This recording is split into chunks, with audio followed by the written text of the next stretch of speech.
Waalaikumsalam warahmatullahi wabarakatuh. Kami dari kelompok 1 akan mempresentasikan materi telaah kritis matematika sekolah, materi statistika.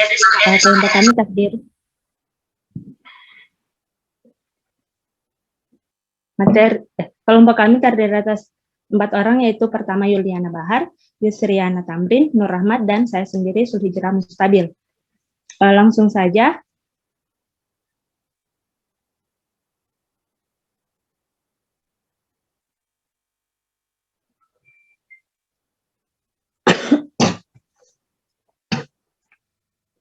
Pertama, pendahuluan. Jadi, pertama matematika. Matematika itu merupakan ilmu dasar yang dapat digunakan untuk memecahkan masalah dalam bidang ilmu yang lainnya. Pentingnya peran matematika ini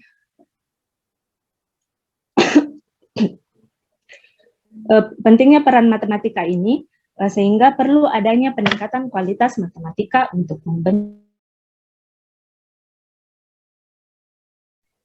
daya pikir yang kreatif dan cerdas dalam memecahkan masalah serta mengkomunikasikan gagasan-gagasannya. Dalam matematika, terutama dalam matematika SMA, ada beberapa pokok bahasan, salah satunya yaitu statistik. Dalam statistik sendiri, dikenal 2 istilah, yaitu statistik dan statistika. Statistik adalah kumpulan informasi atau data atau keterangan-keterangan yang berupa angka-angka yang disusun, ditabulasi, dan dikelompokkan sehingga dapat memberikan suatu informasi yang berarti mengenai suatu masalah. Sedangkan statistika yaitu metode untuk mengumpulkan, menyusun, mengolah, menganalisis, sampai menarik kesimpulan. Next.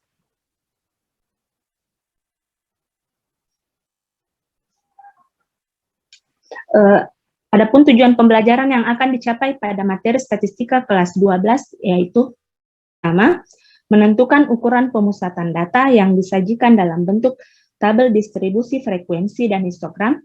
Yang kedua, menganalisis ukuran pemusatan data yang disajikan dalam bentuk tabel distribusi frekuensi penyebaran data yang disajikan dalam bentuk tabel distribusi frekuensi dan histogram.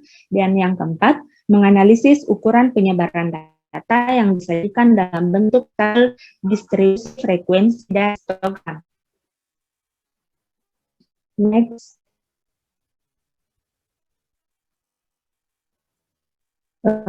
Untuk pengalaman belajar yang akan diperoleh oleh siswa yaitu pertama, mengolah data mentah dan memaknai hasil yang diperoleh. Yang kedua, memaknai grafik dari suatu data yang berupa histogram, poligon, dan ogif. Dan yang ketiga, mengantisipasi kesalahan pengambilan kesimpulan dalam memaknai suatu grafik. Di sini, kelompok kami akan menelaah buku matematika untuk SMA, MA,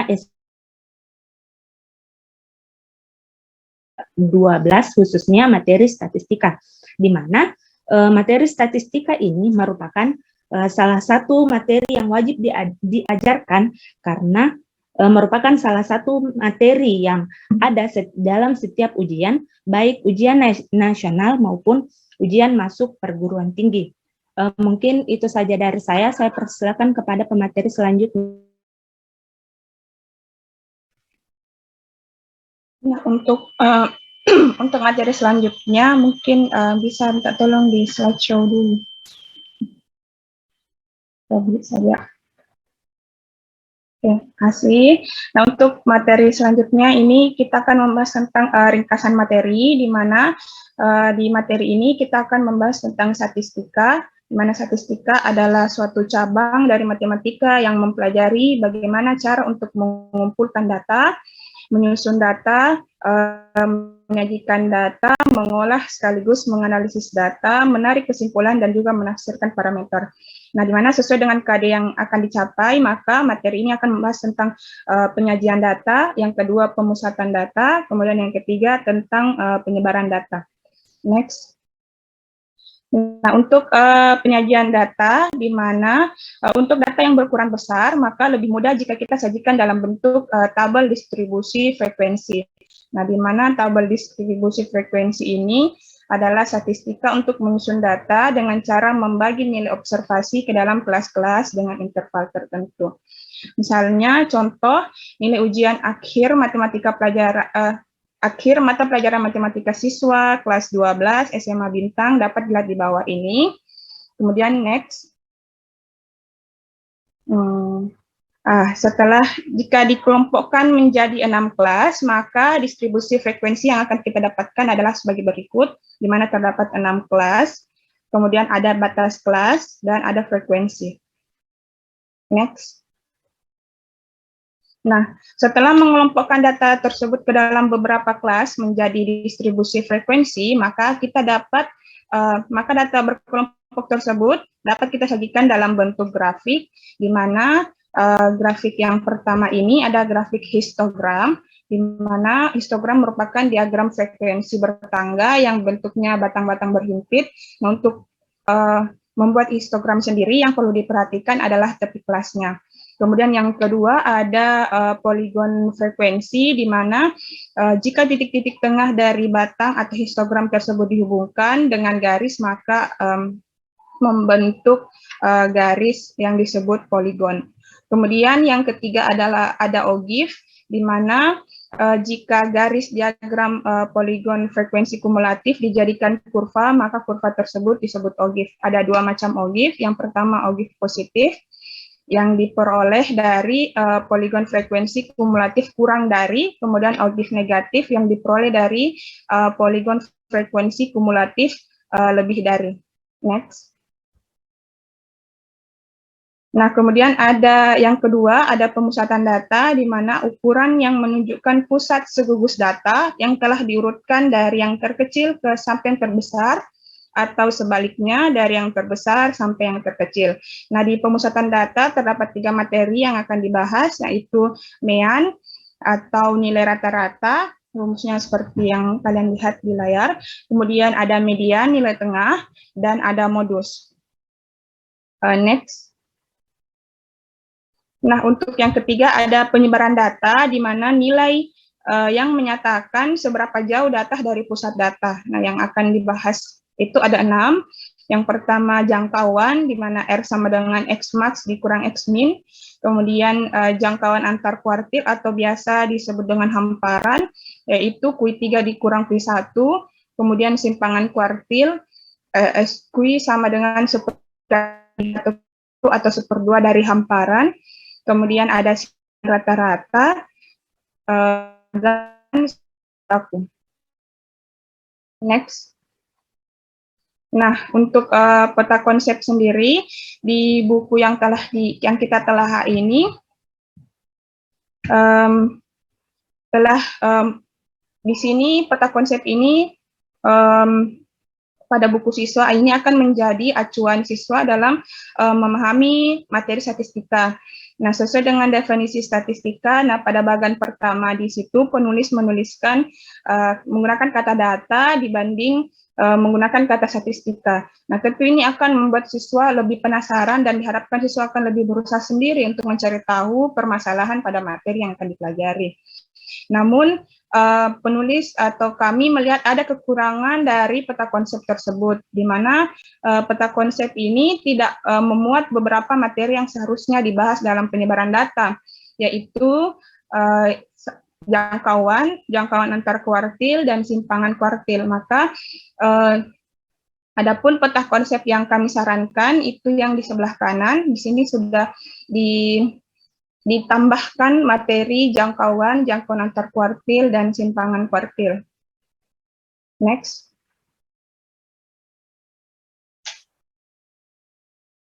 Oke, untuk materi selanjutnya akan dijelaskan oleh teman saya.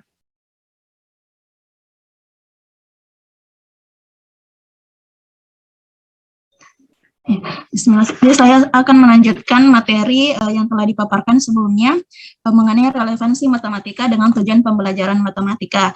Nah, sebelum masuk kepada kaitan antara materi dengan relevansi matematika dengan tujuan pembelajaran, kami ingin memaparkan kompetensi dasar yang ada pada buku yang kami telah. Yang pertama yaitu menentukan dan menganalisis ukuran, pemusatan, dan penyebaran data yang disajikan dalam bentuk tabel distribusi frekuensi dan histogram. Yang kedua, menyelesaikan masalah yang berkaitan dengan penyajian data hasil pengukuran dan pencacahan dalam tabel distribusi frekuensi dan histogram, berikut dengan pengalaman belajar yang ada di sampingnya. Lanjut. Kemudian kami masuk pada relevansi matematika dengan tujuan pembelajaran, di mana kami bersumber atau mengacu pada kurikulum kurikulum 2013 lampiran 3 Permendikbud nomor 59, di mana pada tujuan pembelajaran matematika itu terdiri dari 8 poin. Yang pertama yaitu memahami konsep matematika. Nah, memahami konsep matematika merupakan kompetensi dalam menjelaskan keterkaitan antar konsep dan menggunakan konsep maupun algoritma secara luas, akurat, efisien, dan tepat dalam pemecahan masalah. Nah, di sini kami mengambil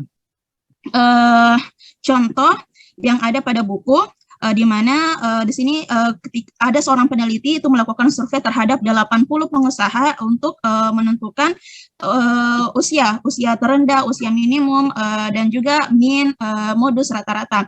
Nah, di sini kami mengambil pada gambar itu kami mengambil ini sebagai suatu bentuk pemahaman konsep, karena sebenarnya dalam buku ini tidak ada yang terlalu jelas menampakkan yang betul-betul suatu pemahaman konsep.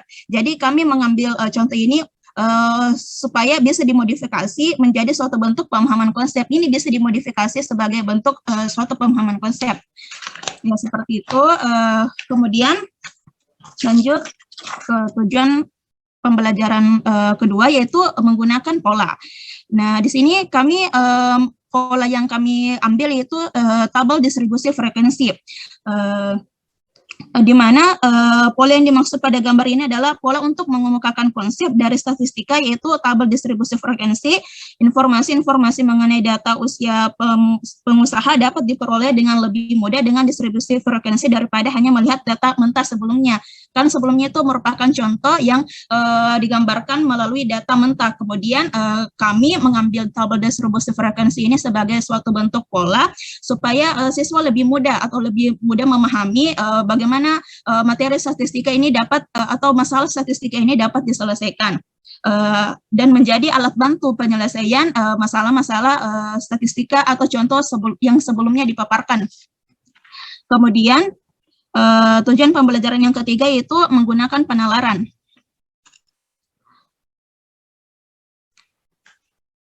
Ya, lanjut. Menggunakan penalaran. Nah, sebelumnya kan ada 5 kelas. Nah, berikut sesuai karena di sini tujuan pembelajaran matematika adalah menggunakan penalaran, maka dari itu penulis dalam buku ini memberikan suatu permasalahan bagaimana cara penyelesaian contoh masalah statistika sebelumnya ketika diminta menggunakan lebih dari 5 kelas. Nah, bisa dilihat perbedaan sebelumnya, di mana sebelumnya data yang diambil itu data maksimal dari 16 sampai usia 40, sedangkan pada tabel distribusi frekuensi ini menggunakan data 16 sampai 43. Jadi dari itu maka siswa dituntut untuk melakukan penalaran bagaimana perbedaan, apakah hasilnya tetap sama, misalnya rata-ratanya, modusnya, minnya, ketika kelas yang digunakan itu berbeda, jumlah kelas yang digunakan itu berbeda, atau jumlah kelompok yang digunakan berbeda. Selanjutnya, tujuan pembelajaran keempat itu mengkomunikasikan gagasan. Nah, dalam buku ini terdapat banyak, kalau tidak salah itu lebih dari 3, ada mengkomunikasikan gagasan, di mana dalam berdasarkan gambar yang 43 yang dalam makalah kami terlihat bahwa sudah ada kegiatan yang mengarah pada tujuan mengkomunikasikan atau mengkomunikasikan ide atau gagasan dengan meminta siswa mendiskusikan dengan temannya mengenai distribusi frekuensi. Kami katakan itu sebagai suatu bentuk mengkomunikasikan gagasan. Selanjutnya itu menghargai kegunaan matematika. Ya. lanjut. Ya, di sini yang kelima itu menghargai kegunaan matematika, memiliki sikap dan perilaku sesuai nilai-nilai matematika, melakukan kegiatan motorik, dan menggunakan alat peraga maupun teknologi. Kalau poin 5 dan 6, menghargai kegunaan matematika dan memiliki sikap dan perilaku sesuai nilai-nilai matematika, itu bisa dikaitkan dengan penerapan kehidupan sehari-hari. Jika itu diterapkan dengan baik, maka tentunya poin kelima dan poin keenam itu juga akan tercapai tujuan pembelajaran matematika. Sedangkan untuk poin ketujuh dan poin kedelapan, dalam buku ini tidak terlihat jelas baik kegiatan motoriknya maupun penggunaan alat peraga maupun teknologi. Jadi dapat disimpulkan dari 8 tujuan pembelajaran sesuai lampiran Kemendikbud Kurikulum 2013, yaitu ada 2 tujuan pembelajaran yang tidak tercapai, atau ada dua tujuan pembelajaran yang tidak bisa direlevansikan dengan kehidupan sehari-hari dalam buku yang kami telah, yaitu melakukan kegiatan motorik dan menggunakan alat peraga maupun teknologi. Nah, selanjutnya, adapun esensi dan relevansi materi dengan kehidupan sehari-hari, yaitu seperti yang sudah kami paparkan sebelumnya, bahwa materi statistika ini sangat-sangat bermanfaat untuk kehidupan sehari-hari, di mana misalnya rata-rata, modus, dan juga median. Misalnya dalam kehidupan sehari-hari, seorang ibu ingin mengetahui berapa jumlah pengeluaran setiap bulannya dalam 1 tahun, maka disitulah kita membutuhkan yang namanya aplikasi dari materi statistika, yaitu menggunakan aplikasi min, rata-rata. Jadi seperti itu. Selain itu masih banyak lagi penerapan atau esensi dari materi statistika untuk diterapkan dalam kehidupan sehari-hari. Misalnya nilai maksimum dan nilai minimum untuk ketika melakukan survei. Misalnya tadi itu usia pengusaha untuk menentukan usia yang paling muda dalam dalam memulai usaha, dan juga usia yang paling tua ketika memulai usaha.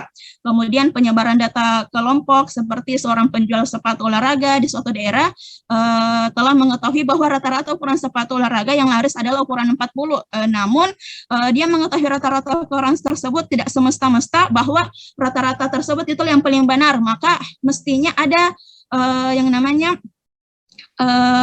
penyebaran data untuk memastikan apakah datanya mendekati rata-rata yang sebenarnya. Jadi banyak sekali aplikasi materi statistika yang bisa diterapkan dalam kehidupan sehari-hari. Jadi cukup itu dari saya persilakan kepada rekan saya untuk melanjutkan materi.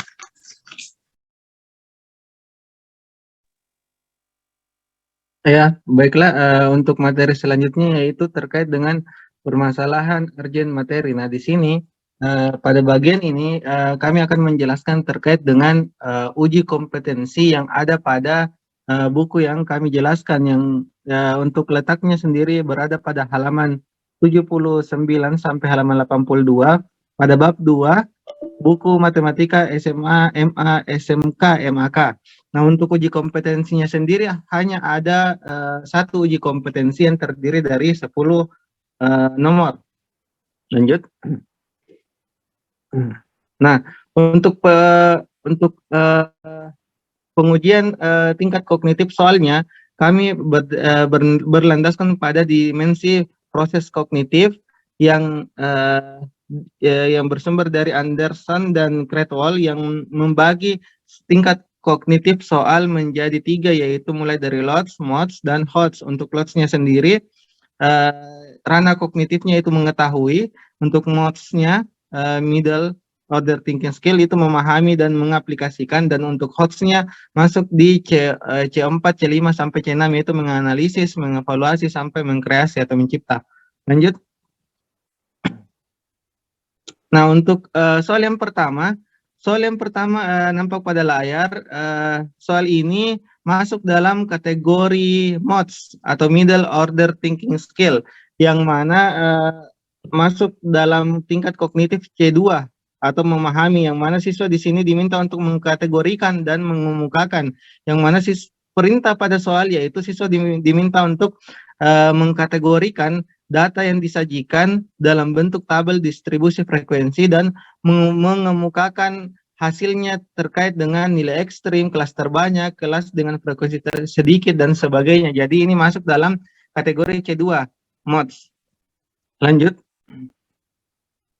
Untuk soal nomor 2-nya masuk dalam kategori mods, yang mana di sini hampir mirip dengan soal nomor 1 tadi, cuma di sini masuk dalam kategori C3, mengaplikasikan, yang mana pertama siswa diminta terlebih dahulu untuk membuat tabel frekuensi. Nah, setelah itu siswa diminta untuk menentukan atau menghitung persentase dari masing-masing yang diminta pada bagian soal. Jadi ini masuk dalam kategori mods.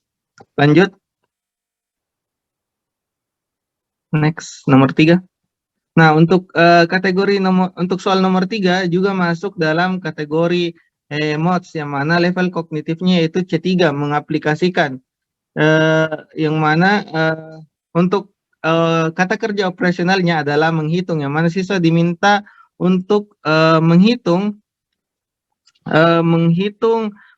berapa pendaftar yang tidak perlu ikut dalam program matrikulasi. Jadi ini masuk dalam kategori mods. Lanjut. Nah, untuk nomor 4 ini juga masuk dalam kategori mods, yang mana level kognitif soalnya yaitu C2, yang mana memahami dengan kata kerja operasional, yaitu mengkategorikan dan membandingkan, di yang mana perintah pada soal siswa diminta untuk membuat tabel distribusi frekuensi, lalu membandingkan masing-masing tabel distribusi serta histogram dari tahun 2010 dan tahun 2015. Lanjut, nomor 5. Untuk nomor 5 juga masih masuk dalam kategori mods, yang mana tingkat kognitifnya yaitu C3, mengaplikasikan dengan kata kerja operasional yang mengemukakan, yang mana siswa diminta untuk membuat siswa disajikan pada soal data-data, dan siswa diminta untuk membuat tabel distribusi frekuensi dan menggambarkan histogram, poligon, dan ogive. Lalu siswa diminta untuk mendeskripsikan histogram yang diperoleh, jadi termasuk dalam mengemukakan. Lanjut, nomor 6. Nomor 6.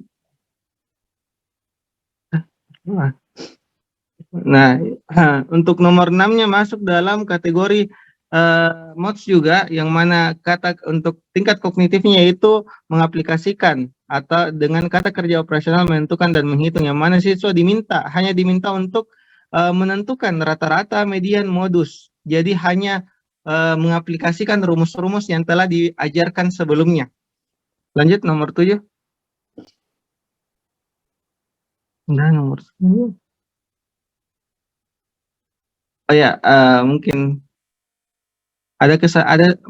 mungkin ada sedikit kesalahan pada slide-nya. Untuk soal nomor 7 masuk dalam kategori C4, yaitu menganalisis, yang mana pada soal nomor 7 ini hanya satu-satunya soal yang masuk dalam kategori HOTS, yang mana siswa diminta untuk menganalisis data dan memberikan pendapatnya, yang masuk dalam kategori kognitif C4. Untuk nomor 8-nya, nomor 8 sampai nomor 10, 8, 9, dan 10 sama-sama masuk dalam kategori mods atau C3, mengaplikasikan dengan menggunakan kata kerja operasional menentukan dan menghitung. Lanjut. Next. Lagi. Next. Nah, untuk hasil telah uji kompetensi dapat dilihat pada layar bahwa untuk soal yang masuk dalam kategori low order thinking skill, tidak ada soal yang masuk dalam kategori lots. Untuk mods-nya itu nomor 1 sampai nomor 10 kecuali nomor 7. Terkhusus nomor 7 hanya masuk dalam kategori HOTS, yaitu dengan tingkat kognitif C4 atau menganalisis. Nah, dapat disimpulkan bahwa pada uji kompetensi pada bab ini masih kurangnya variasi soal dalam kategori HOTS. Jadi ada sedikit saran mungkin untuk dalam menggunakan buku ini sebagai acuan dalam mengajarkan materi statistik, guru baiknya lebih kaya dalam dalam menyediakan soal-soal yang tingkat soalnya lebih tinggi, karena yang disediakan buku hanya sampai level MOTS, kebanyakan level MOTS, masih kurang HOTS. Jadi guru harus bisa lebih kreatif dalam mencari soal-soal yang masuk dalam kategori level HOTS. Mungkin sekian dari saya kembalikan kepada moderator.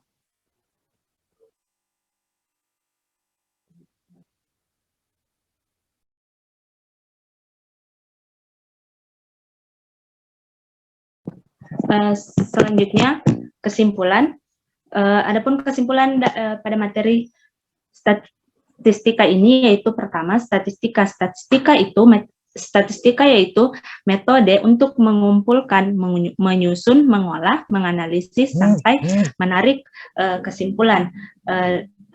Statistika ini merupakan salah satu materi yang wajib diajarkan pada tingkat SMA, karena statistika ini selalu ada dalam setiap ujian, baik itu ujian nasional maupun ujian masuk perguruan tinggi. Yang kedua, ringkasan materi. Terdapat dua metode penyajian data, yaitu tabel distribusi frekuensi dan grafik. Untuk grafik sendiri ada 3 jenis, yaitu histogram, poligon, dan logif. Untuk ukuran pemusatan data ada 3 pembahasan, yaitu mean, median, dan modus. Dan untuk penyebaran data juga ada 3, yaitu simpangan rata-rata, simpangan baku, dan ragam. Namun menurut kelompok kami, ada beberapa materi yang belum dimasukkan dalam ukuran penyebaran data ini, yaitu jangkauan antar kuartil, dan simpangan. Selanjutnya peta konsep. Untuk peta konsep pada buku ini, seperti yang tadi saya katakan, ada materi yang tidak dibahas, yaitu jangkauan antar kuartil, dan simpangan kuartil. Sehingga kalau kami menyarankan peta konsep baru yang memuat 3 materi ini. Untuk contoh-contoh yang disajikan pada buku ini, khususnya materi statistika, merupakan penerapan statistika dalam kehidupan sehari-hari. Dan untuk soal-soal uji kompetensi pada buku ini telah memuat 2 level, yaitu MOTS dan HOTS. Jadi pada buku ini tidak memuat lagi soal yang berlevel LOTS, namun menurut kelompok kami masih perlu ditambahkan beberapa soal-soal lagi yang berlevel HOTS. Untuk saran-saran dari kelompok kami, yaitu perlu ditambahkan 3 materi tadi dalam peta konsep, dan perlu ditambahkan soal-soal yang berlevel HOTS, yaitu pada tingkat kognitif C4, C5, dan C6. Mungkin itu saja dari kelompok kami. Sekarang saya buka sesi pertanyaan. Saya persilakan kepada teman-teman yang ingin bertanya.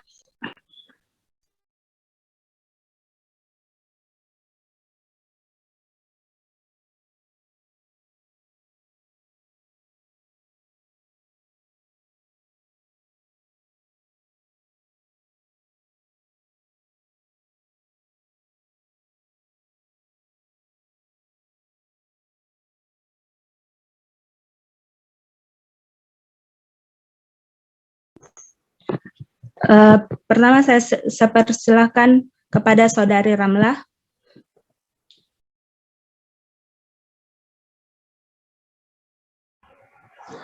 Baik, sebelumnya terima kasih banyak atas kesempatan yang diberikan. Tadi membahas mengenai statistika.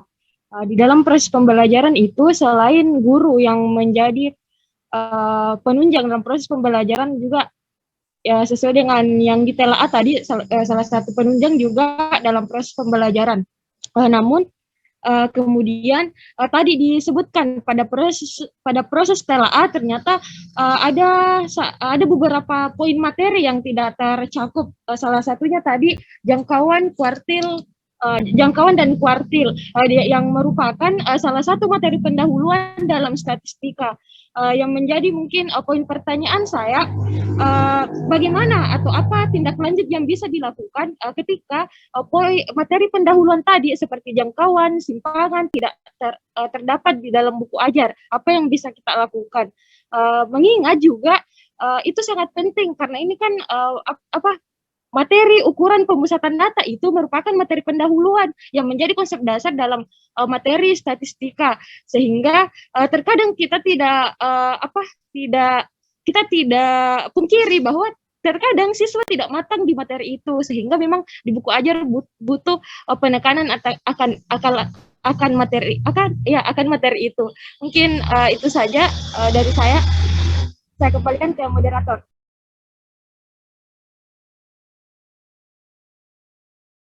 Terima kasih atas pertanyaannya. Selanjutnya saya persilakan kepada Saudari Marni untuk bertanya.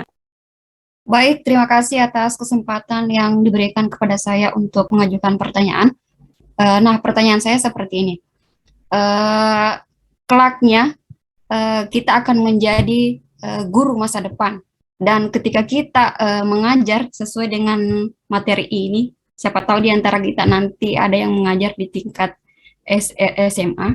Nah, pertanyaan saya seperti ini, dalam membawakan atau menyampaikan materi statistik ini, kira-kira apakah akan ada kendala yang dialami oleh guru untuk menyampaikan materi ini? Kalau misalnya kemungkinannya ada, apa solusi yang bisa kelompok Anda berikan? Kemudian, apakah solusi itu kira-kira bisa mencapai tujuan pembelajaran antara guru dan siswa? Terima kasih.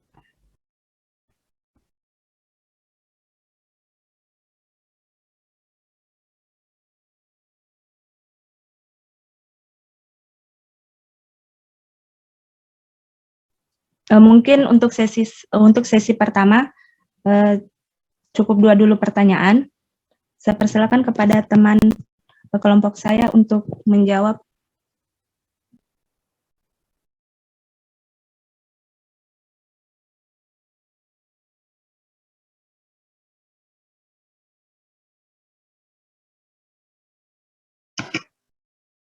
Oke, terima kasih atas kesempatan yang telah diberikan. Mungkin saya akan mencoba menjawab pertanyaan dari Saudara Ramla yang terkait dengan bagaimana jika ada materi yang seharusnya dipelajari namun tidak ada dalam bahan ajar. Apa solusi yang ditawarkan? Seperti yang kita ketahui bersama, mungkin hampir 2 tahun proses pembelajaran online telah kita lewati. Menurut saya dengan pengalaman itu, saya rasa sudah sangat cukup untuk membuat siswa terlatih jika ada masalah yang seperti ini. Apalagi sekarang ini semua informasi sudah ada di internet. Jadi mungkin solusinya kita cukup memberikan kata kunci materi ke siswa dan mereka bisa dengan mandiri untuk mencari tahu materi tersebut. Atau mungkin sedang yang saya lihat di sekolah, terkadang ada beberapa guru yang tidak menggunakan buku cetak, maka dia membuat modulnya sendiri, modul pembelajaran sendiri. Jadi itu bisa dijadikan alternatif jika misalnya buku cetak yang digunakan tidak ada atau mungkin tidak memadahi isinya, maka kita bisa membuat modul sendiri sesuai dengan kompetensi dasar yang akan kita capai. Mungkin itu jawaban dari saya kembalikan ke moderator.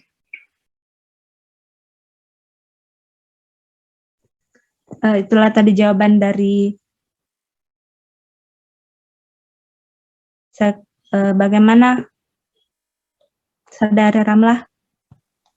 Baik, saya rasa tadi sudah cukup jelas untuk solusi dari kelompok pemateri, yakni pertama membuat modul sendiri, kemudian memberikan kata kunci kepada siswa. Baik, terima kasih atas jawabannya.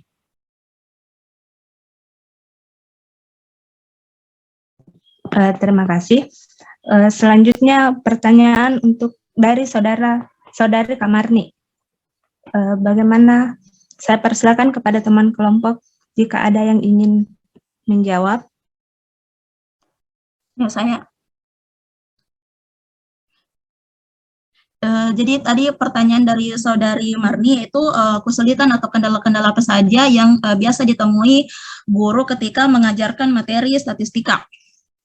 begitu.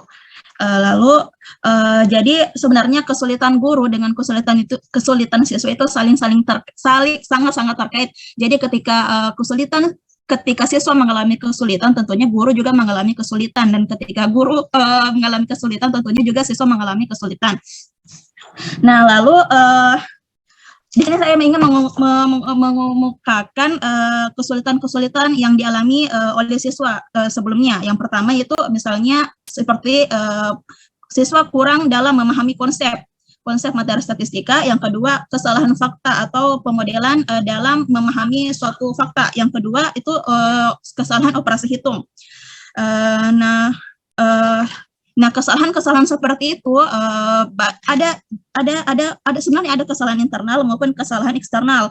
Yang pertama, kesalahan internal itu siswa itu kurang pemahaman awal materi statistikanya itu kurang. Seperti yang saya tadi katakan, itu pemahaman konsepnya. Yang kedua itu motivasi siswa juga itu kurang dalam proses belajar mengajar, belajar. Yang kedua itu mengenai faktor eksternalnya, bisa mungkin berasal dari lingkungan kelas atau kurangnya sarana dan prasarana yang memadai dalam proses belajar. Yang kedua, model pembelajaran yang kurang memotivasi.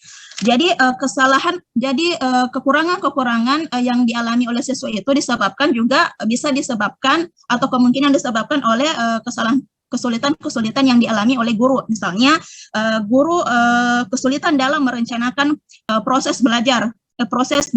Yang kedua, kesulitan dalam melaksanakan proses pembelajaran, di mana seharusnya proses pembelajaran di dalam kelas itu harus terasa nyaman, harus nyaman, dan siswa harus terpenuhi kebutuhannya baik dari segi sarana maupun prasarananya.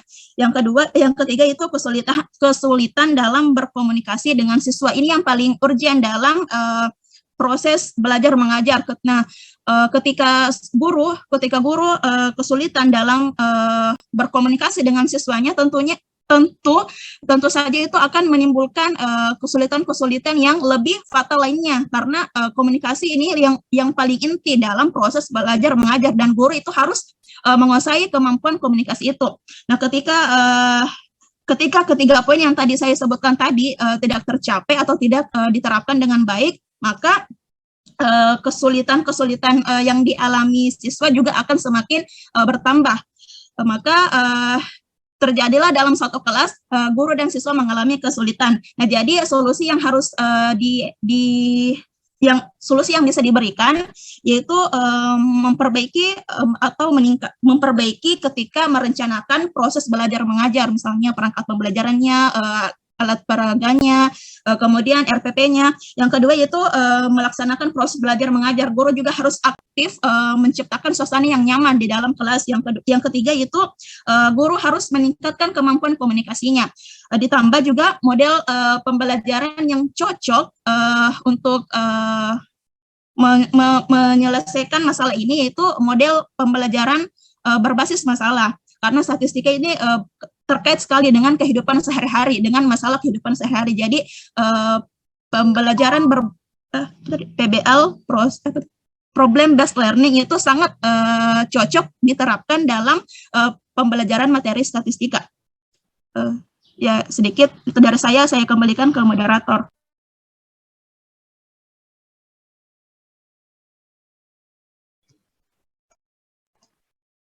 Baiklah, saya ambil alih dulu untuk moderatornya. Mungkin itu tadi jawaban dari teman kelompok saya. Bagaimana saya kembalikan kepada saudari penanya. Baik, terima kasih. Saya pikir sudah sangat cukup penjelasan dari saudari Yuliana. Terima kasih banyak. Oke, terima kasih atas pertanyaannya, Kak. Ya, mungkin masih ada waktu. Saya buka sesi pertanyaan yang kedua. Bagi teman-teman yang ingin bertanya, saya persilakan.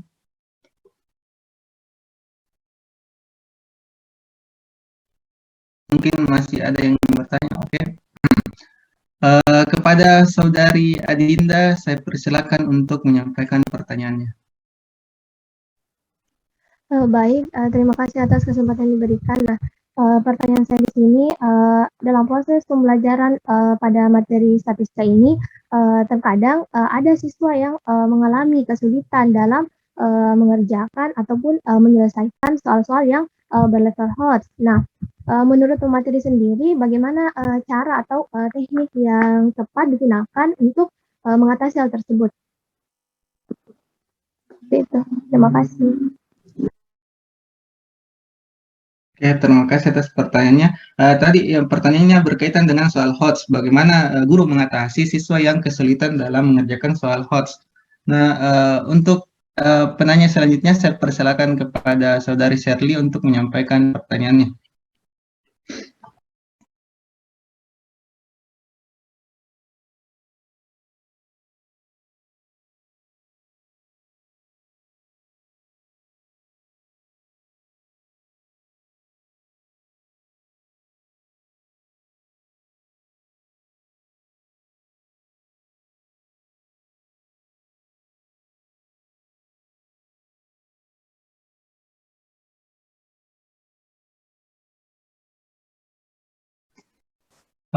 Oke, terima kasih atas pertanyaannya.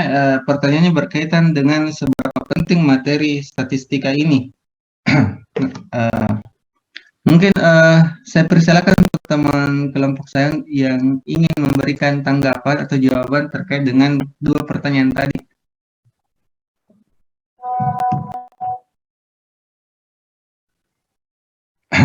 Mungkin saya akan mencoba dulu untuk menjawab pertanyaan yang pertama dari Saudari Adinda terkait dengan kesulitan, terkadang siswa mengalami kesulitan dalam mengerjakan soal HOTS. Nah, bagaimana cara guru mengatasi kesulitan-kesulitan yang dihadapi siswa tersebut? Nah, yang pertama ada beberapa tips. Mungkin yang pertama itu biasakan siswa untuk mencari kata kunci pada soal. Nah, biasanya soal berapa mediannya, berapa modusnya. Biasanya mungkin ada soal-soal kayak nilai yang sering muncul atau data tersebar di mana, yang artinya minnya berapa. Jadi biasakan siswa untuk biasakan memberikan soal langsung ditanyakan rata-ratanya berapa, tapi memberikan kata-kata kunci yang memiliki makna yang serupa. Karena soal HOTS biasanya begitu.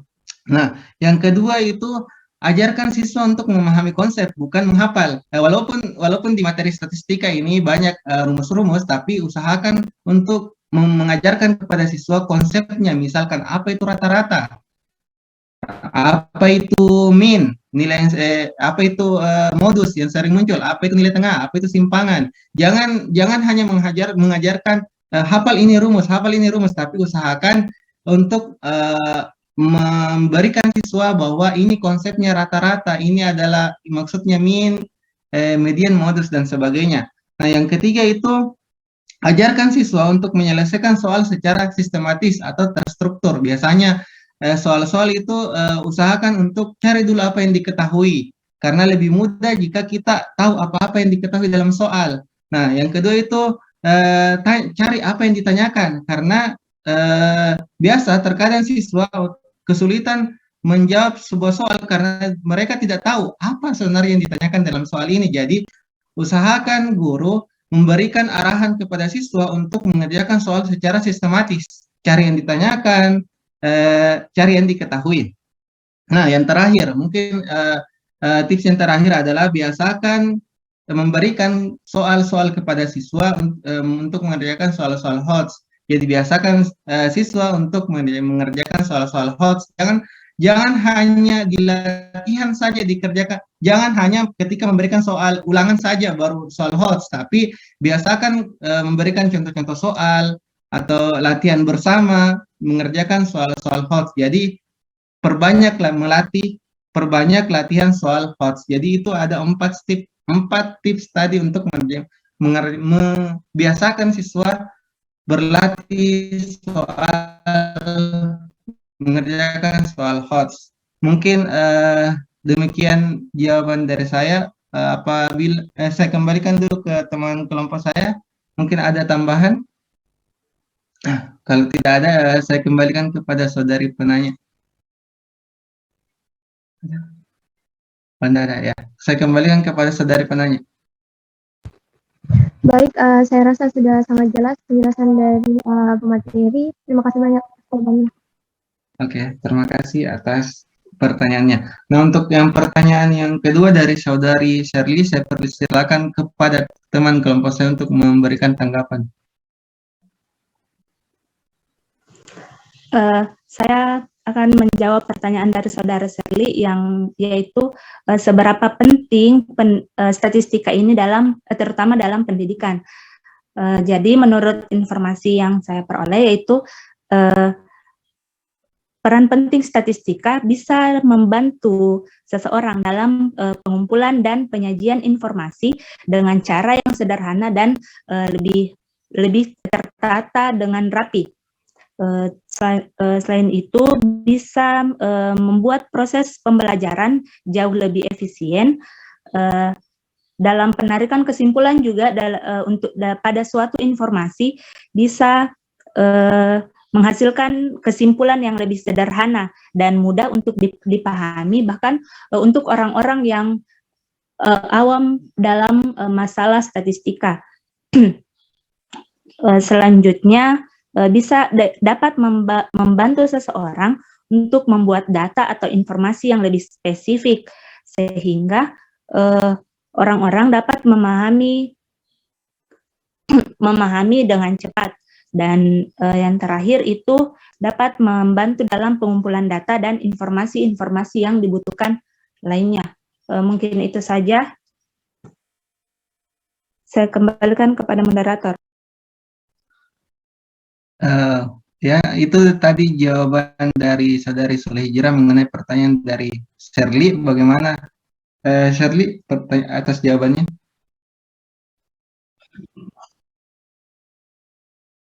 Oke, terima kasih kembali. Mungkin masih ada sedikit waktu bagi teman-teman yang ingin bertanya, saya persilahkan.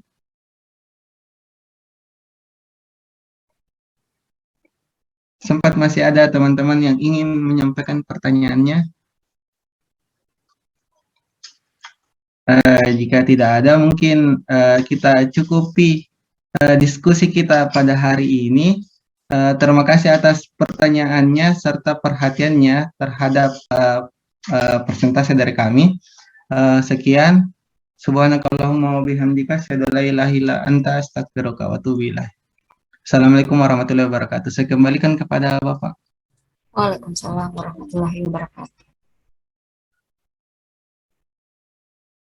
Ya, terima kasih kepada kelompok penyaji sudah memberikan makalahnya. Ini waktu kita di sini jam berapa sampai jam berapa? Kalau menurut jadwal di perkuliahan.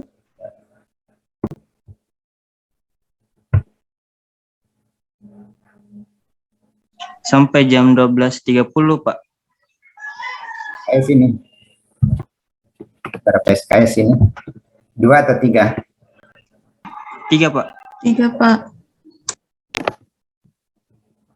Oh, kelihatannya waktu kita masih banyak sekali ya. Apa karena bulan puasa sehingga tidak ada yang bertanya. Biasanya diskusi itu kan biasanya hampir waktu itu tidak cukup. Pengalaman selama ini kalau orang diskusi itu kadang-kadang sudah waktunya habis, tapi masih banyak pertanyaan.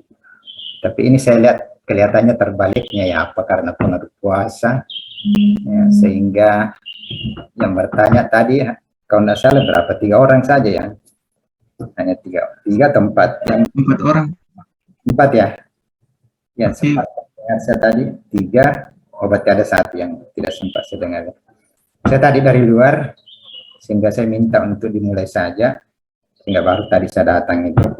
Di jalan juga saya coba tadi nyalakan Zoom-nya sambil mendengar, di jalan sambil mendengar, dan sekarang alhamdulillah sudah di rumah.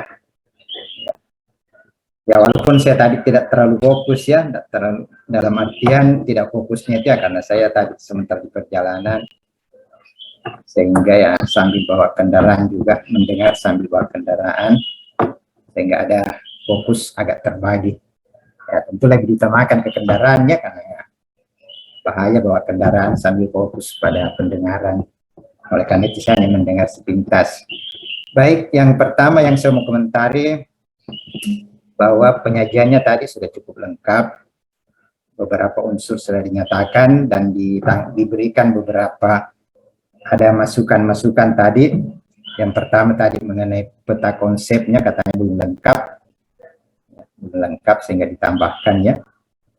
Belum lengkap. Kemudian ada juga pemahaman konsep. Nah ini penting ya. Apalagi ini matematika. Pemahaman konsep itu sangat penting bagi kita orang matematika. Jadi siswa yang belajar matematika, konsep itu perlu suatu penekanan. Mengapa? Karena semua materi, ya ilmu-ilmu yang ada itu kan yang terabstrak ya. Itu kan matematika itu keabstrakannya sangat tinggi sekali. Ya, ilmu yang sangat abstrak ya kalau matematika. Ya, oleh karena itu harus memahami betul konsep yang dimaksudkan. Nah, biasanya untuk memberikan pemahaman konsep, ya tentu diarahkan kepada, ada yang biasa dinyatakan misalnya diberikan alat peraga atau alat bantu, atau bagaimana memvisualisasikan, merepresentasikannya supaya konsep itu bisa dipahami. Sebenarnya kalau menurut peserta ini apa itu konsep? Karena kita selalu berbicara konsep di apa itu konsep?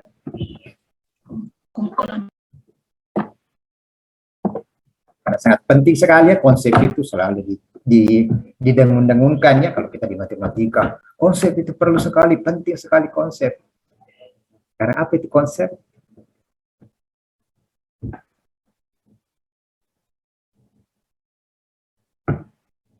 Ada yang mau mengemukakan pendapatnya?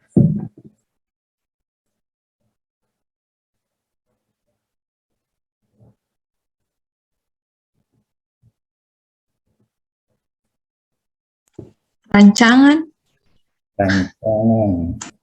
Satu pendapat. Apa rancangannya? Ya, ada satu pendapat katanya konsep itu adalah rancangan. Ada yang lain? Gambaran umum tentang materi yang akan dibahas. Coba diulangi. Gambaran umum. Gambaran umum tentang materi yang akan dibahas. Oke, sudah dua pandangan. Ada yang mengatakan. Landasan. Silakan. Ada gambaran, ada rancangan. Representasi abstrak. Representasi. Yang tujuannya untuk menjelaskan suatu materi. Coba diulangi lagi. Representasi abstrak yang tujuannya untuk menjelaskan suatu materi.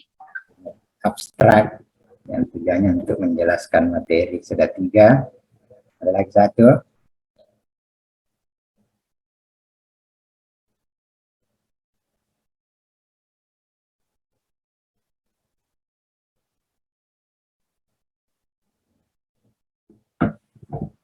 Oke.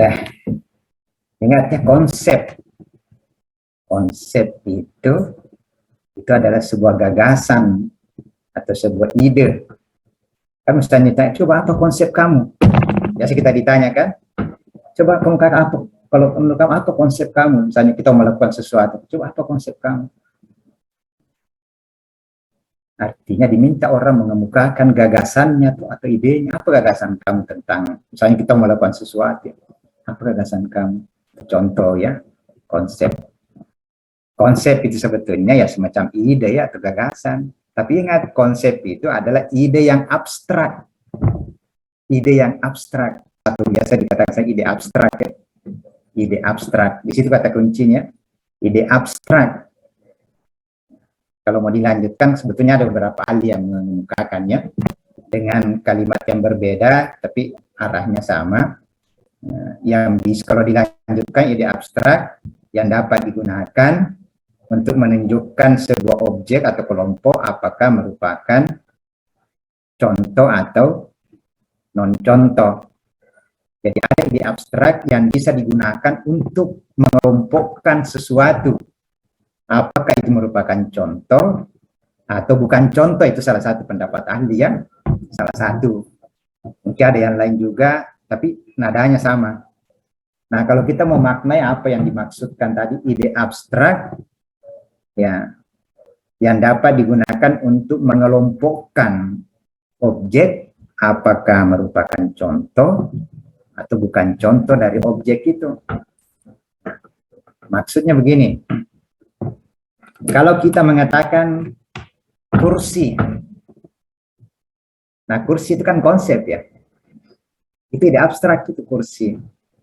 Kursi, kalau misalnya kita mau tahu apakah anak-anak paham apa itu kursi menurut konsepnya ya, dia apakah dia paham apa itu kursi, maka dia bisa menunjukkan yang mana bukan kursi dan yang mana bukan kursi.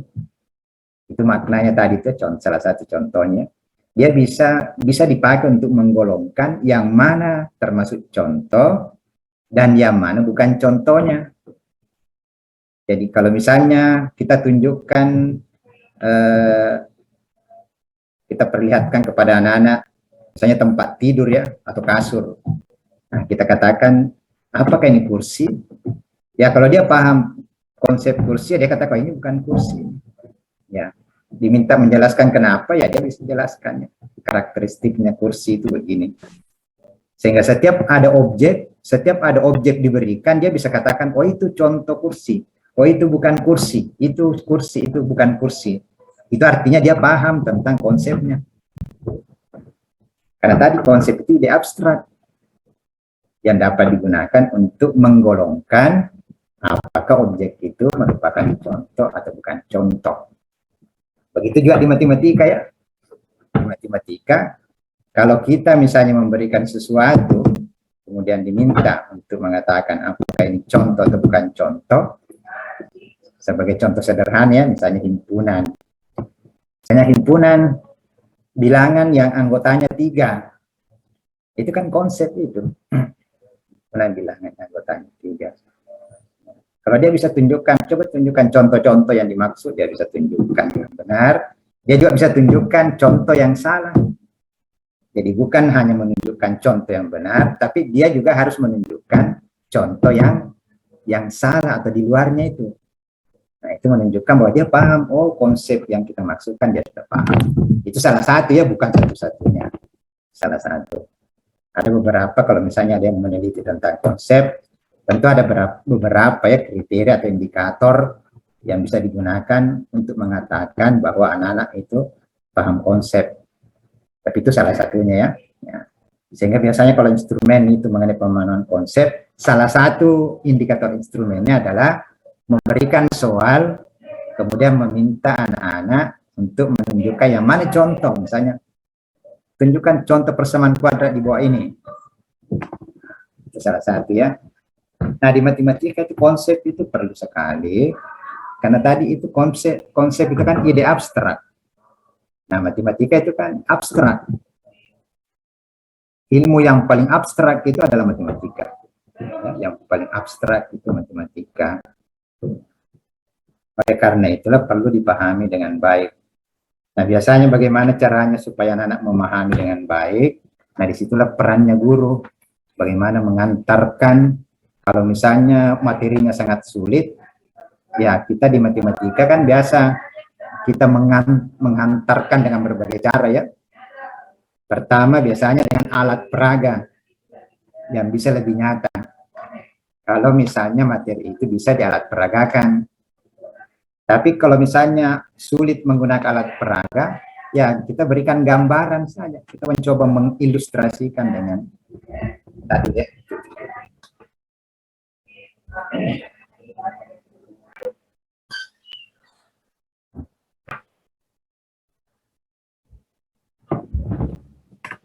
Ya, biasa kita gunakan penggambarannya, biasa digambarkan atau diilustrasikan.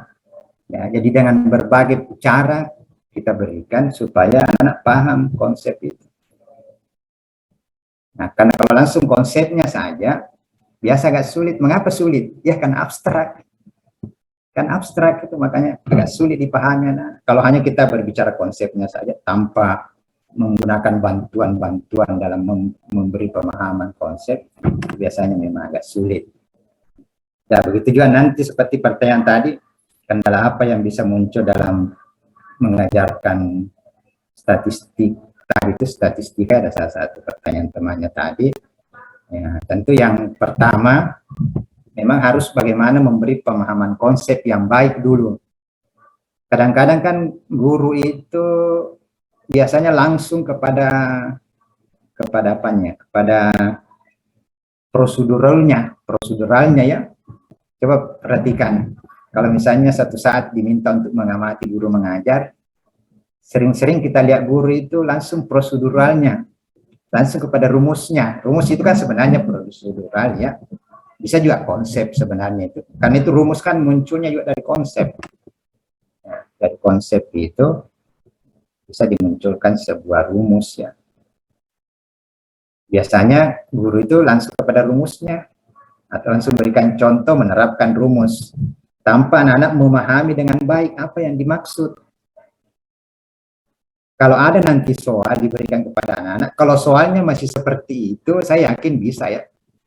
Anak-anak kan mudah mencontoh. Kalau sudah diberikan contoh oleh gurunya, diberikan nanti soal yang mirip dengan itu, saya yakin masih bisa.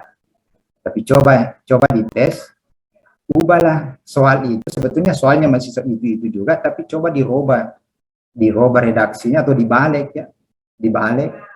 Yang tadinya soalnya A ditanyakan B, coba-coba dibalik, soalnya B ditanyakan A. Kadang-kadang anak-anak sudah bingung, tadi contohnya ibu begini, kenapa tiba-tiba begini lagi soalnya? Belum dipelajari nih, biasa nanti belum dipelajari nih, belum diberikan, padahal itu juga hanya dibalik, dibolak-balik. Masalah itu juga hanya dibolak-balik, anak-anak sudah bingung. Kalau sudah lain dengan contoh, ya mungkin juga pernah kita rasakan ya. Kita pernah rasakan dulu waktu kita sekolah, kita diberikan contoh oleh guru. Pada saat kita dikasih soal yang mirip contoh, kita bisa kerjakan. Tapi ketika ada soal yang sudah lain-lain modelnya, ini kenapa begini? Sepertinya belum dipelajari. Ya, kita sudah sulit untuk menyelesaikan. Padahal itu juga sebenarnya hanya dicoba dibolak-balik, diputar-putar. Tapi bagi anak-anak yang kalau sudah paham betul konsepnya, walaupun diputar, walaupun dijungkir balik, tetap dia tahu. Ya. Contoh sederhana begini ya, saya berikan contoh sederhana. Kalau di SD itu kan biasanya persegi panjang atau segitiga. Kalau digambarkan ke anak-anak, biasanya kan segitiga dan persegi panjang itu kan alasnya ada di bawah ya. Maksud saya persegi panjangnya itu tegak, alasnya di bawah, begitu juga segitiga alasnya di bawah ya. Itu terus yang diajarkan gurunya. Diberi contoh tuh misalnya mencari luas dan sebagainya, keliling dengan gambar segitiga itu. Suatu saat diberi soal, tapi gambar segitiganya tidak seperti itu. Gambar segitiganya dimiringkan, ya, atau persegi panjangnya dimiringkan. Coba lihat wajahnya anak-anak atau bagaimana anak-anak memahami, bisa menyelesaikan soal itu. Bisa kita menemukan nanti anak-anak ada sebagian yang merasa, bagaimana ini tidak seperti ini, kenapa segitiganya model yang mana alasnya, yang mana tingginya, dia sudah mulai bingung. Dia sudah mulai bingung yang mana alas. Luas itu kan kalau segitiga setengah alas kali tinggi, dia hafal rumusnya. Dia hafal rumusnya ya. Tapi ketika segitiganya dimiringkan, tidak ada garis datar ya, dia bingung yang mana alasnya di sini. Dia pasti sudah mulai bingung. Dia melihat tidak ada alasnya segitiganya Pak, yang mana alasnya? Nah, kenapa? Karena dia tidak tahu konsepnya tadi. Karena gurunya hanya memberikan, anak-anak ini segitiga, nah ini alasnya kebetulan datar ya. Pada umumnya datar di bawah, garis mendatar alasnya, tingginya ini yang ke atas. Luasnya adalah setengah kali panjang alas kali panjang tingginya, atau setengah alas kali tinggi. Sudah anak paham ya? Paham. Diberi soal yang tidak seperti itu, diberikan gambar segitiga yang dimiringkan, atau runcingnya di bawah, dia pasti bingung, yang mana alasnya di sini, yang mana tingginya. Nah, itu pertanda bahwa dia tidak paham tadi konsep segitiga, luas segitiga itu. Coba kalau diberi penjelasan dengan baik, bahwa yang dimaksud luas segitiga ialah ya, setengah dikali panjang salah satu sisinya itu yang mana saja. Boleh yang di bawah, boleh di mana saja, yang penting sepanjang salah satu sisinya dikali dengan jarak dari alas atau sisi yang dimaksud tadi alasnya ke titik sudut yang lain. Ini dijelaskanlah dengan menggunakan ilustrasi atau bagaimana, sehingga anak paham betul, oh ternyata itu yang dimaksud alas kali tinggi itu, alasnya itu adalah sisi segitiga dimanapun dia berada, mau berada di bawah, mau berada di samping, mau berada di atas, dengan catatan tinggi itu selalu tegak lurus terhadap alas. Jadi tinggi juga itu tidak harus ke atas, tinggi boleh ke samping, boleh ke bawah, yang penting konsepnya adalah tinggi adalah garis yang tegak lurus terhadap alas, ya, yang menghubungkan antara alas dengan salah satu titik sudut. Itu yang dimaksud konsep. Konsepnya dijelaskan, kemudian diberi ilustrasi, ya, diberi gambar, ditunjukkan. Kalau dia paham itu, maka bagaimanapun bentuk segitiganya, mau dijungkir balik, mau dibolak-balik, pasti dia tahu, karena dia paham konsepnya. Itu salah satu contoh sederhana ya, bahwa pemahaman konsep itu perlu sekali. Ya memang terkadang juga guru karena merasa waktu terbatas, sehingga kadang-kadang mau cepat-cepat, langsung kepada rumusnya, langsung kepada contoh soalnya. Anak-anak memang bisa menyelesaikan soal, tetapi ingat soal itu bervariasi. Nah, apalagi tadi kaitannya dengan soal-soal hot sheet, high, yang kalau sudah high itu tentu tidak hanya sekedar menghafal rumus ya, tapi dia membutuhkan analisis dan evaluasi. Dia harus menganalisis betul, mengaitkan antar konsep, memahami konsepnya, kemudian mengaitkan, mencoba merumuskannya. Bagaimana merumuskan penyelesaiannya, membuat model penyelesaiannya. Nah, tentu tidak mudah. Nah, itulah tadi kalau ada pertanyaan juga mungkin pada siswa yang kesulitan pada soal hot, ya itu salah satu ya, bukan satu-satunya.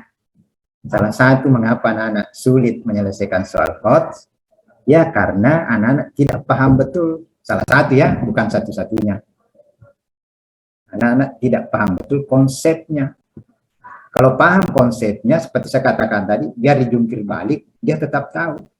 Ya, kalau dia tahu yang namanya manusia, ya manusia itu kakinya dua berjalan, tapi kalau paham betul yang namanya manusia, ya biar kepalanya di bawah, kakinya bergantungan di atas, dia tetap tahu itu adalah manusia. Ya, kalau dia paham betul ya. Sehingga nanti kalau sudah masuk kepada soal, walaupun dia soal hot, kalau dia paham betul konsepnya, jadi ketika dia membaca soalnya, dia di situ dia mendapatkan sebuah konsep, misalnya ada konsep persamaan kuadrat kah, ada pertidaksamaan kah, atau aljabar dan sebagainya. Dia sudah baca kan, untuk melihat konsep apa yang ada dalam soal, dia kan harus baca soal dulu ya. Baca soal, dia bisa menangkap, oh yang ada dalam soal ini, ada konsep ini. Ya, ada konsep ini. Karena dia paham konsep itu, maka dia bisa menerjemahkan konsep itu. Membuat sebuah model untuk mengaitkan antar konsep. Kalau misalnya soal hot sheet itu bukan hanya satu konsep. Ya, biasanya soal hot sheet itu kan mewakili biasa kaitan antar konsep, sehingga tidak langsung menggunakan satu rumus. Kadang-kadang harus dicoba dikaitkan dulu, dihubungkan, baru membuat penyelesaian. Nah, beda kalau soalnya langsung misalnya, tentukan persamaan akar-akar persamaan kuadrat berikut ini, itu kan hanya langsung satu konsep ya. Langsung gunakan rumus misalnya rumus apa lagi ya? Kalau menentukan akar-akar persamaan kuadrat, tinggal langsung menggunakan misalnya rumus kecapnya, ada rumus kecapnya kan, rumus ABC-nya. Ya. Tanpa memahami lagi, anak-anak bisa langsung menyelesaikan. Kalau ada soal persamaan kuadrat, selesaikanlah, tentukan akar-akarnya, langsung pasang rumus kecapnya saja. Ya. Rumus ABC-nya selesai. Kalau begitu soalnya, tapi kalau tidak begitu soalnya tentu butuh analisis, perlu pemahaman yang baik. Itulah salah satu gambaran perlunya konsep. Nah, selain itu juga yang memang anak-anak perlu dilatih. Walaupun dia sudah paham konsep, kalau tidak terlatih, tidak dilatih menggunakan itu, dia juga nanti kesulitan dalam penerapan. Oleh karena itu memang harus dipadukannya. Jadi memang konsep prosedur itu biasanya juga ada dua hal yang tidak bisa dipisahkan. Ya, kalau hanya misalnya paham konsepnya, hanya paham tapi tidak bisa juga mengerjakan apa-apa. Begitu juga kalau orang yang banyak menghafal rumus prosedurnya, ya dia bisa bekerja tapi tidak tahu apa yang dikerjakan. Dia tahu apa yang dia tidak tahu ya kalau hanya tahu prosedurnya saja. Dibiasakan dengan prosedur rumus menyelesaikan itu, dia tahu mengerjakan tapi tidak tahu apa yang dikerjakan.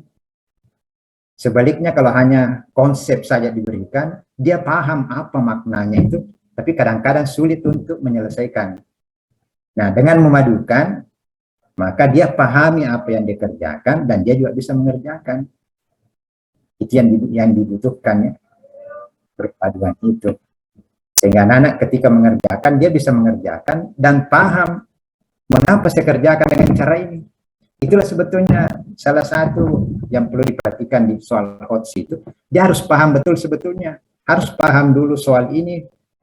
Soal ini saya harus kerjakan dengan cara apa, mengapa saya gunakan cara itu. Harus paham betul. Bukan hanya dicoba-coba, saya coba rumus ini, oh tidak cocok, coba lagi, Tidak bisa seperti itu ya. Tapi harus paham betul dulu. Setelah itu dia harus pikirkan apa yang saya gunakan untuk menyelesaikan ini.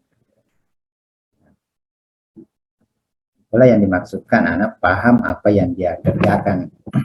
Oke. Saya pernah meneliti tentang berpikir konseptual. Ya, gambaran sederhananya itu adalah atau intinya kalau ada masalah, anak-anak harus tahu dulu konsep-konsep apa yang ada di dalam masalah itu. Itu dulu yang pertama. Tidak bisa langsung mengerjakannya. Kalau ada soal begitu, tidak bisa langsung dikerjakan. Pahami dulu konsep-konsep apa yang ada di dalam soal. Setelah tahu ini konsep A, misalnya konsep A, konsep B, konsep C. Yang kedua, apa kaitan antar konsep itu? Apa kaitannya? Ya. Kan ini kan kita mau menyelesaikan masalah. Ini kan masalah satu ya, satu kesatuan. Tapi ternyata di dalamnya ada beberapa konsep. Yakin saja konsep itu pasti terkait. Maka perlu dicari apa sebetulnya hubungan antara konsep ini. Apa kaitannya? Nah, setelah tahu hubungannya, sudah tahu kaitannya, nah baru dicoba membuat model, kira-kira model apa yang bisa digunakan untuk menyelesaikan masalah ini berdasarkan kaitan konsep itu tadi. Ya.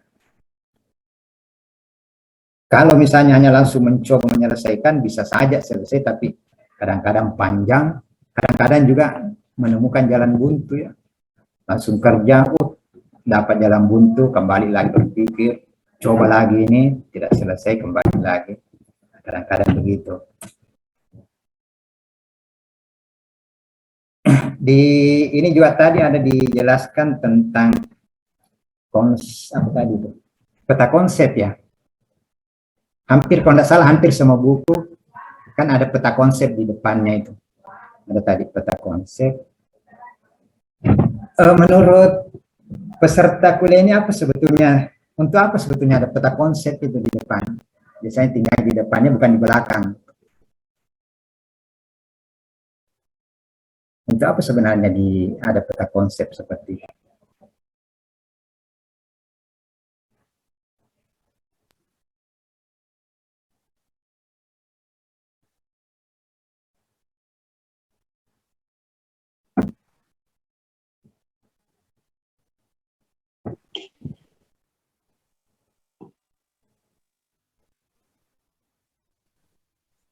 Apakah hanya sekedar dibuat-buat saja begitu atau ada sebetulnya ada maksudnya orang membuat peta konsep dan diletakkan di depannya bukan di belakang?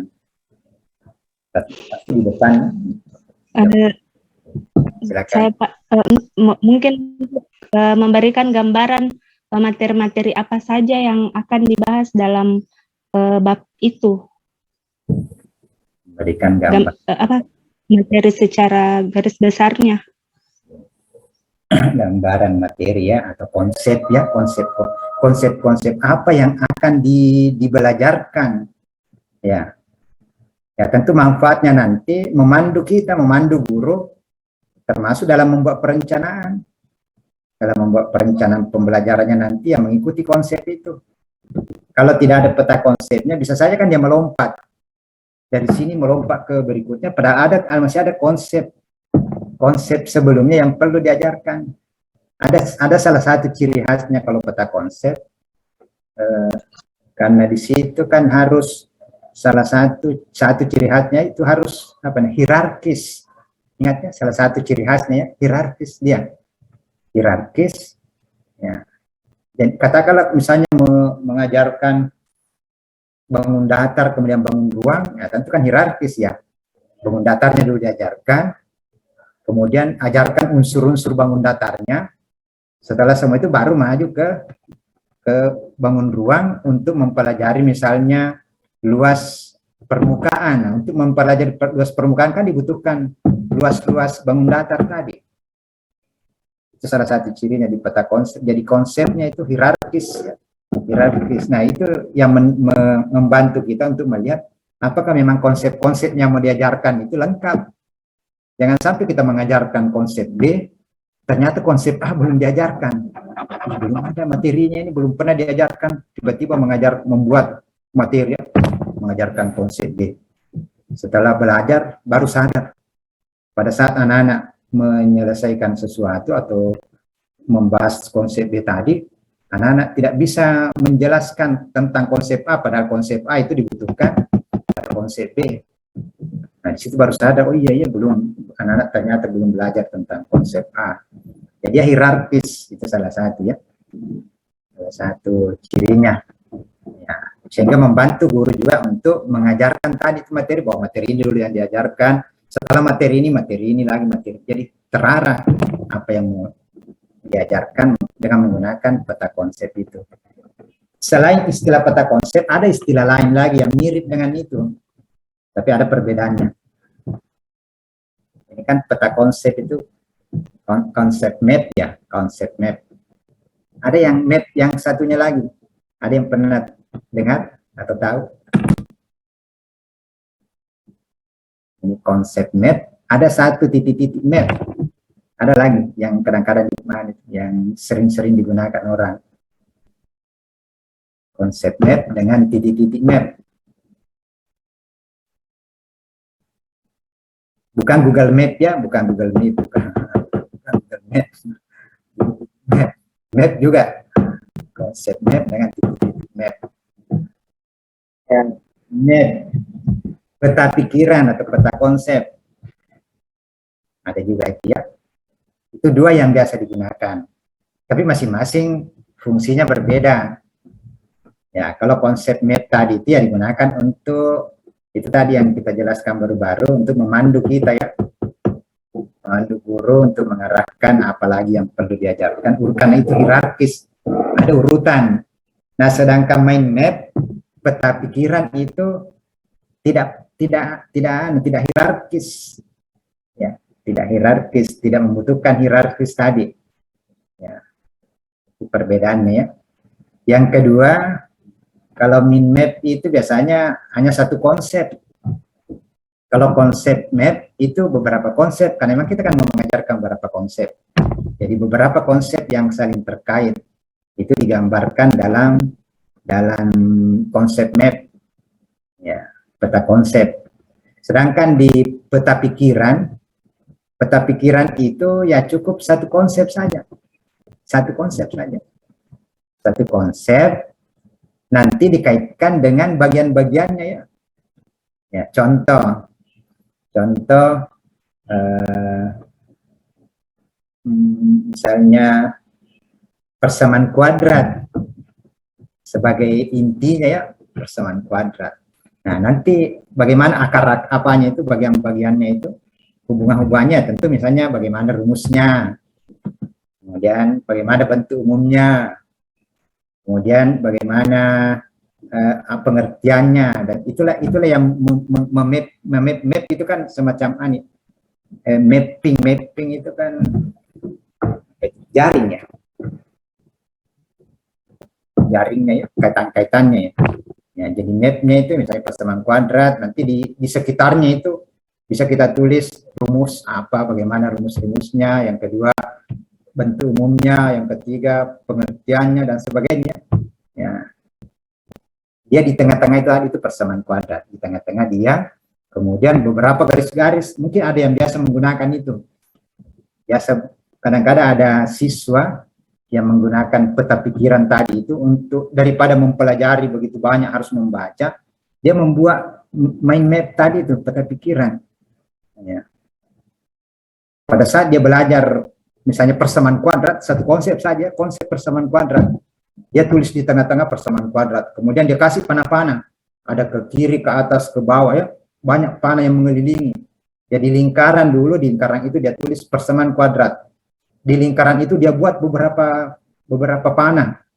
Nah, panah-panah itulah dia ada misalnya rumusnya, ada dia tulis rumusnya di situ. Ini rumusnya, misalnya kalau akarnya sama, akarnya berbeda dan sebagainya. Itu dia tuliskan. Dalam di map hanya satu konsep saja. Biasanya untuk memudahkan siswa memahami sebuah konsep tanpa harus membaca lagi beberapa halaman. Kan biasanya misalnya persamaan kuadrat kan ada beberapa halaman dia harus baca. Dia baca banyak sekali ya. Nah, untuk meringkas itu dia buatlah dalam bentuk mind map itu, peta pikiran. Apa yang dia sudah pikirkan, dia pahami dulu itu, dia sudah pikirkan, kemudian dia buat dalam bentuk peta pikirannya itu. Itu tidak hierarkis, tidak perlu hierarkis ya. Boleh kemana-mana itu panah-panahnya, boleh tidak teratur, mau ke kiri, ke kanan, ke atas. Tidak hierarkis. Yang mana saja dia mau lihat dulu terserah. Nah, beda kalau peta konsep tadi, kalau peta konsep harus hierarkis ya. Ya kan konsep itu hierarkis. Perbedaannya. Nah, biasanya siswa yang menggunakan tadi itu mind map itu. Tapi boleh juga guru memberikan kepada anak-anak. Setelah belajar ya bisa dibantulah bersama-sama anak-anak membuatkan peta pikirannya. Peta pikiran dari konsep yang kita sudah pelajari tadi. Itu juga salah satu mungkin cara yang bisa digunakan oleh guru untuk membantu siswa supaya dia fokus pada bagian-bagian penting dari materi yang dibahas. Karena kadang-kadang anak-anak kalau sudah belajar 1-2 hari kemudian atau minggu depan dia sudah lupa semuanya. Dia sudah lupa. Mau belajar malas. Kenapa malas? Karena dia harus membaca begitu banyak. Nah, tapi dalam bentuk peta pikiran tidak banyak dia harus baca, paling 1 halaman saja. 1 halaman bisa saja. Biasa anak-anak itu ada yang tempel di dinding kamarnya. Setiap konsep itu ada mind map-nya, peta pikirannya dia buatkan, dia tempel di ini. Sehingga dia sambil baring-baring dia bisa lihat-lihat, oh ya kalau persamaan kuadrat itu bentuk umumnya begini, akar rumusnya kalau begini, rumusnya begini, kalau begini, rumus dan sebagainya. Sambil baring-baring tidak harus membuka buku karena peta itu kan